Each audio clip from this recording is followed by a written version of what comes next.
I created the most seamless workflow for making videos. This 3-step process from importing and backing up footage to organizing clips and timelines will speed up your workflow while ensuring you never lose a single second of footage again. Plus, I'll share a crucial tip that has saved me countless hours while editing. Let's get right into it. Having an organized folder structure is like building a foundation for a house. If you don't have a good one, everything else will crumble down. Before I even plug my SD card in, my first step is to create a projects folder on my desktop. So as you can see, I have one right here. Let's open that up and show you guys what it looks like. So as you can see, I break it down by month. So May and June, and then within each month is each individual project with the date. As you'll see in a bit, this is the exact same folder structure that I have on my external drives, which is key, but more on that later. So let's create a test project just to show you guys the process in June. So today's date is June 11th. So I'm gonna go here and then type in test project.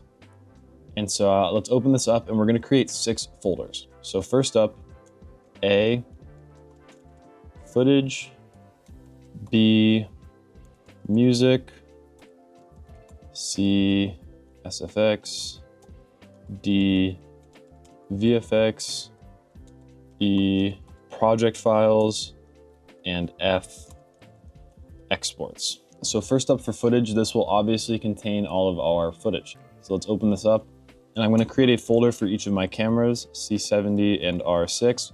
Obviously, if you only use one camera on a project, you do not need to do this. But when I use 2 different cameras, I need to keep them separated so that I can easily find each camera when I'm editing. Additionally, if there's multiple shoot dates, you're going to want to first create a folder for day 1, day 2, day 3, and then put the camera folders within those. Next up is B, music, and this is just where you're going to put any songs that you're going to use in your edit. I typically like to put in 5 or 6 just so I can have extra options to play around with. And then next up is sound effects. So one option you have here is to drag all of the sound effects like whooshes or hits or anything and put them in this folder and then drag them into your project. Or if you stay tuned for my tip, I have a much better process for this and for visual effects that I will share in a bit. So same thing with visual effects, you can drag your graphics, overlays, anything else into this folder, or stay tuned for what I have to share in a second. Project files is also pretty straightforward. This is where you're going to save your project files from Premiere Pro, or if you're making a project library in DaVinci Resolve, that's where this stuff will go. And then finally for exports, this is where you will export your highest quality final video. So now that you guys see this folder structure, let's import some footage and then show you the next step. This footage is imported from the wedding I shot last week. And as you can see, each camera is in here. So now that it's imported, the next step is to back it up. This step can make or break your editing workflow.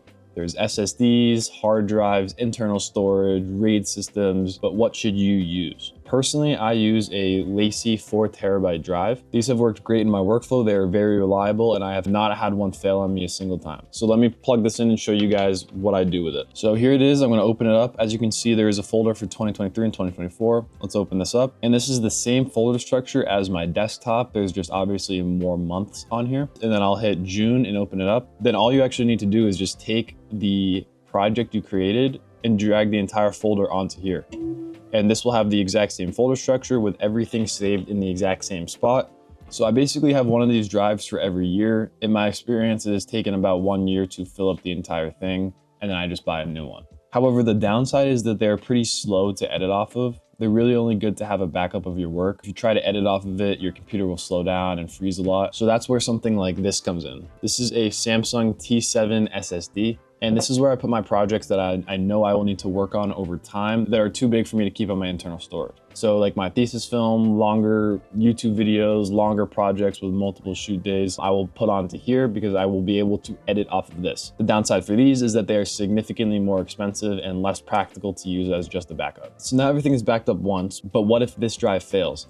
So I have a large 12TB drive that I have to plug into the wall and then into my computer, and it is extremely slow. But this is where I drag the important projects that I want to back up another time. It is a fairly inexpensive drive. Its really sole purpose is to have a third backup. A lot of people have a RAID system or some other expensive kind of storage management workflow. But for someone like me, this workflow is more than enough. The most important thing is that you just have 1 or 2 backups of your footage before you begin editing. Speaking of which, let's talk about editing.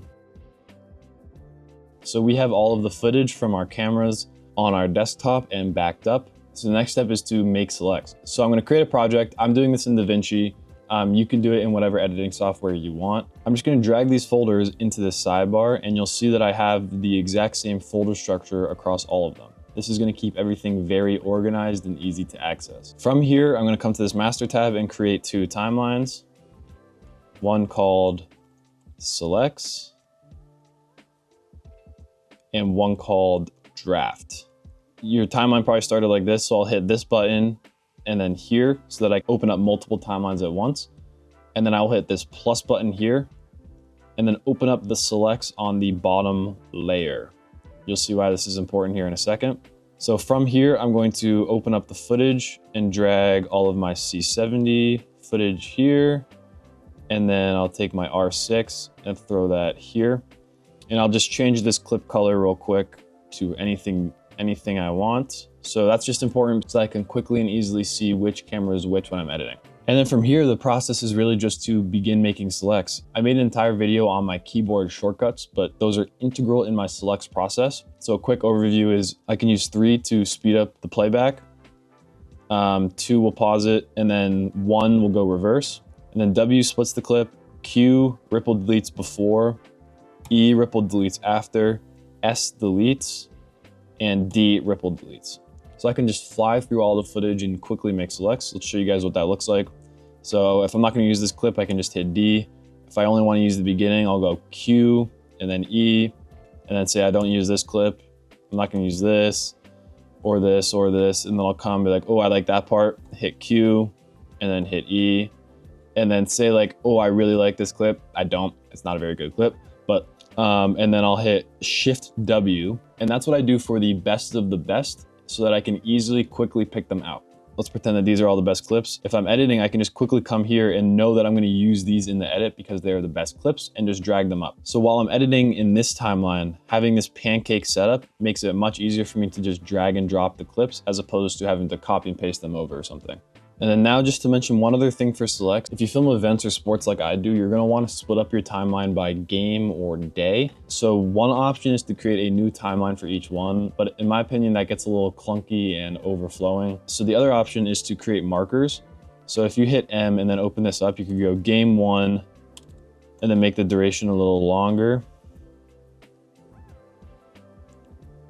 This will signify game 1, and you can do the same thing for each game in a different color, just so that you can easily separate them without having to make new timelines.